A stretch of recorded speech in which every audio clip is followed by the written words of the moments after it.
Hello दोस्तों, आज हम लोग कक्षा दूसरी का हिंदी विषय पढ़ेंगे। पाठ 17 चित्रकूट जलप्रपात, है ना। यह हमारा हिंदी विषय है। तो इसमें हम लोग चित्रकूट जलप्रपात बस्तर एरिया में है, उसके बारे में पढ़ेंगे, उसके मनोरम दृश्य के बारे में। अगर आप लोग वहाँ विजिट नहीं किए हैं तो विजिट कर लीजिए, बहुत ही सुंदर दृश्य है वहाँ। तो चलिए, सबसे पहले हम कठिन शब्दों के अर्थ जानेंगे, है ना। उसके बाद पाठ पढ़ेंगे, शब्दार्थ जानेंगे, प्रश्न अभ्यास है और इसी में व्याकरण खंड भी है, उसको पढ़ेंगे। यहाँ देखिए, मनोरम, मनोरम मिस होता है सुंदर, मन को मोहने वाला दृश्य।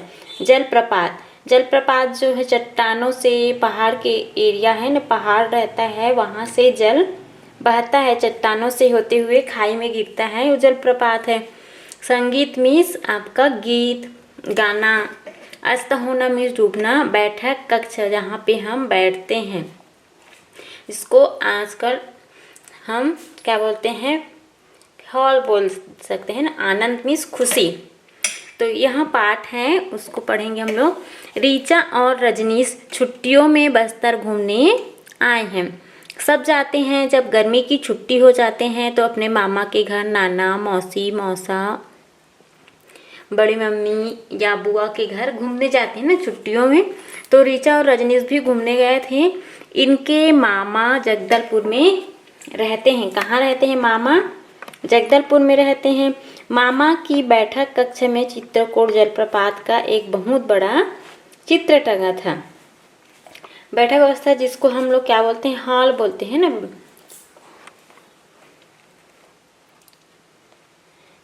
किसका चित्र टंगा हुआ था? चित्रकूट जलप्रपात का। रजनीश ने मामा से पूछा, मामा जी, जलप्रपात का यह चित्र कहाँ का है? जो जलप्रपात का चित्र है वो कहाँ का है करके रजनीश ने मामा से पूछा। मामा ने कहा, अरे यह चित्र तो बस्तर के ही जलप्रपात का है, हम तुम्हें कल यह प्रपात दिखाने ले चलेंगे। अब दूसरे दिन उन लोग तैयार होते हैं ना जाने के लिए। दूसरे दिन मामा किराए की जीप लेकर आ गए। सभी लोग तैयार होकर बैठे थे। सब लोग तैयार होकर बैठे थे, है ना, जाना है घूमने करके। जल्दी ही सब जीप में सवार हो गए। चित्रकूट जगदलपुर से लगभग 40 किलोमीटर दूर है। कितने किलोमीटर दूर है? 40 किलोमीटर। जीप 1 घंटे में चित्रकूट पहुंच गई। जलप्रपात अब उसके सामने था, है ना, जहां घूमने के लिए जाना चाहते थे। रीचा और रजनीश अपने मामा के साथ वहां पहुंच गए। लगभग 30 मीटर मतलब 100 फीट की ऊंचाई से इंद्रावती नदी यहाँ गिरती है। इंद्रावती नदी का है वो जो जलप्रपात है, उसका जलधारा यहाँ दूध की तरह दिखाई दे रही थी। नीचे जहाँ धारा गिर रही थी वहाँ से धुआं सा उठता दिखाई दे रहा था, है ना। जो जल है वो ऊपर, जैसे बरसात के दिनों में पानी पहाड़ जंगल से होते हुए, इंद्रावती नदी का पानी जंगल से होते हुए आता है ना, चट्टानों से होते हुए तो मटमैला हो जाता है, मिट्टी से होते हुए आता है और पानी दूधिया दिखने लगता है उसी कारण। और जब वो बहुत ही नीचे जाकर गिरता है खाई में, तो वहाँ से पानी का जो नीचे गिरता है तो वहाँ से क्या निकलता है? धुआं, बौछार होता है, हल्का हल्का वो धुआं की तरह उड़ता है। पानी के गिरने से जो शोर हो रहा था वह संगीत का आनंद दे रहा था। जैसे पानी बहते रहता है, कल कल की आवाज़ आती है, पानी गिर रहा है उतनी ऊंचाई से नीचे खाई में, तो झरझर की आवाज़ आ रही है, वह संगीत जैसे लग रहा था। हवा के कारण जल की नन्ही नन्ही बूंदें बड़ा आनंद दे रही थी। हवा चल रहा था इसी कारण, है ना, पानी का जो छींटा है वो फव्वारे की तरह पड़ रहा था। अब मामा के साथ सब लोग नीचे की तरफ आ गए। यहाँ से जलप्रपात और भी मनोरम लग रहा था। सभी लोग जाकर एक चट्टान पर बैठ गए। सबने वहीं बैठकर खाना खाया। जो लंच लेके गए थे उसको चट्टान पर बैठकर जलप्रपात का आनंद लेते हुए खाना खाएं। वे सभी वहीं बैठे बैठे प्रपात का आनंद लेते रहे। सूर्य अब अस्त होने ही वाला था। मामा ने कहा, अस्त मीन्स होता है डूबने वाला। जिस शाम के समय सूर्य डूबता है ना, उसको अस्त बोल रहे हैं। मामा ने कहा, यहाँ से हटने का जी तो नहीं, हटने का जी तो किसी का नहीं है, पर अब हमें चलना चाहिए। मामा की आज्ञा थी। आज्ञा मतलब उसका कहा मानना। ये देखिए, ये जो चित्र आपको दिख रहा है, ये चित्रकूट जलप्रपात का है। इतना ऊपर से पानी नीचे गिरता है तो धुआं धुआं उड़ जाता है, मतलब उसका फव्वारा बनता है जल का, तो धुआं के समान होता है। बहुत ही गहरा खाई है ये इंद्रावती नदी का जल है। देखिए, सबने चलते चलते प्रपात को फिर देखा। अब वे सब जीप की ओर बढ़ रहे थे। चित्रकूट का दृश्य वे सब कभी ना भूल पाए। मतलब बहुत सुंदर दृश्य होता है। आप सभी यहाँ जाकर घूम सकते हैं। देखिए, यहाँ पे चित्रकूट जो जलप्रपात है, उससे आप वहाँ पे जानकारी ले सकते हैं।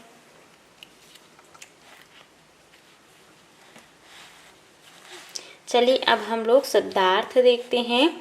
शब्दार्थ देखिए, जलप्रपात में होता है चट्टानों को ऊपर से नीचे काटते हुए गिरता हुआ जल।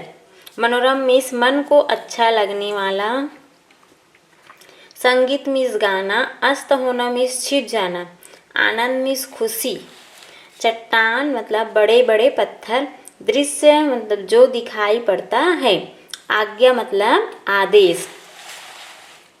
इसी प्रकार से देखिए, निम्नलिखित शब्दों के अर्थ, ये अभ्यास है ना, अपनी भाषा में बताना है। मनोरम मतलब मन को अच्छा लगने, मन को भाने वाला, जो आपको अच्छा भाता है वो क्या है, मनोरम है। और जलप्रपात मीन्स होता है ना, जलप्रपात मीन्स जो चट्टानों से को ऊपर से नीचे काटते हुए गिरता है, मतलब झरना बोल सकते हो आप, है ना। अस्त होना मतलब डूब जाना। आनंद मीन्स खुशी। संगीत मतलब गाना, गीत। प्रश्न 2 है, इन प्रश्नों के उत्तर दो। तो क्या देखिए, चित्रकूट जलप्रपात जगदलपुर से कितनी दूर है? उत्तर, चित्रकूट जलप्रपात जगदलपुर से 40 किलोमीटर दूर है। ख, चित्रकूट किस नदी का जलप्रपात है? आप लोग प्रश्न में पढ़े ना, सॉरी पुस्तक में पढ़े ना, पाठ में। उत्तर, चित्रकूट इंद्रावती नदी का जलप्रपात है। ग, तुम्हारे मामा कहाँ रहते हैं? तो इसको आप अपने से बनाइए। आपके मामा कहाँ रहते हैं, उसके गांव का नाम लिखिए। प्रश्न 3 है बच्चों, पढ़ना लिखना शीतल, बस स्टैंड, धारा का प्रयोग करते हुए एक एक वाक्य बनाना है। तो चलिए, इस प्रकार से वाक्य हमने बनाए हैं। पढ़ना, पढ़ना मीन्स हमें मन लगाकर पढ़ना चाहिए। लिखना का, हमें स्वच्छ व सुंदर अक्षरों में लिखना चाहिए। शीतल, कुएं का पानी शीतल होता है। बस स्टैंड, रामपुर के बस स्टैंड के पास बरगद का पेड़ है। धारा, नदी की धारा तेज होती है। इस प्रकार से वाक्य प्रयोग कर लिए। प्रश्न 4 है, सही शब्द चुनकर खाली जगह में लिखो। अस्त, जलप्रपात, आनंद, मनोरम दृश्य, इसको खाली जगह में भरना है। तो चलिए भर कर देखते हैं। चित्रकूट का उनकी आँखों के आगे था, तो क्या था वहाँ पे? चित्रकूट का जलप्रपात उनकी आँखों के आगे था। ख, वहीं बैठे बैठे वे प्रपात का आनंद ले रहे थे। ग, सूर्य अब अस्त होने ही वाला था। घ, यह मनोरम दृश्य का चित्र कहाँ का है? 5वां देखिए, पढ़ो और समझकर लिखो। मेरा, मेरे, स्थान, स्थानों मतलब बहुवचन बना रहे हैं यहाँ पे। हमारा, हमारे, तुम्हारा, तुम्हारे, उसका, उसके, किसका, किसके। मकान मकानों, दुकान दुकानों, पहाड़ पहाड़ों, सड़क सड़कों। इस प्रकार से बहुवचन बनाना है। प्रश्न 6 देखिए, सोचो समझो और लिखो। यहाँ पे सर्वनाम दिया है, सर्वनाम के हिसाब से आपको बनाना है। जैसे यहाँ पे क्रिया दे दिया गया है और सर्वनाम को आप जोड़कर क्रिया को बदलते जाना है, समझो, ऐसा है ना। एक उदाहरण दिया है, ये सर्वनाम है, मैं, हम, तुम, वह, वे। सर्वनाम है, जो संज्ञा के स्थान पर प्रयोग होता है वो सर्वनाम है। और ये जो है क्रिया है, जो हम काम करते हैं वो क्रिया है। खाना, तो यहाँ पे मैं खाता हूँ, हम खाते हैं, तुम खाते हो, वह खाता है, वे खाते हैं। ठीक है, तो हमें इन तीनों का बनाना है।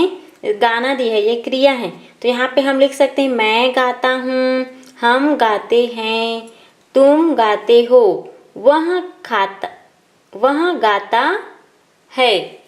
सॉरी, यहाँ पे क्या आएगा, गाता है आएगा। यहाँ पे वे गाते हैं आएगा। ठीक है,